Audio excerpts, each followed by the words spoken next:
પીએફના ખાતાધારકો માટે રાહતના સમાચાર આવ્યા છે। એમાં ગ્રાહકોને પૈસા ઉપાડવાની લિમિટમાં વધારો કરવામાં આવ્યો છે। જેમ કે તમારે પહેલાં 50,000થી વધારે પીએફ ઉપાડવું હોય તો ફોર્મ 15G અપલોડ કરવું પડતું, એની જગ્યાએ હવે લિમિટમાં વધારો કરી દેવામાં આવ્યો છે।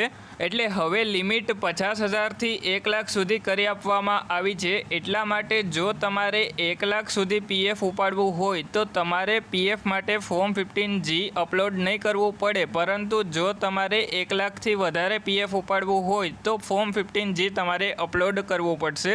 અને જો તમારે પીએફની આવી માહિતી ગુજરાતી ભાષામાં જોતી હોય, એટલે કે ગુજરાતી ભાષામાં તમારે પીએફ કઈ રીતે ઉપાડવું, પીએફના રૂપિયા કઈ રીતે જોવા, એ બધી ઓનલાઈન પ્રોસેસ કઈ રીતે કરવી, એની માહિતી જો તમારે જોતી હોય તો આપણા ચેનલને સબસ્ક્રાઈબ કરજો, કારણ કે આપણા ચેનલ ઉપર બધા જ પ્રકારના વિડીયો તમને જોવા મળી જશે।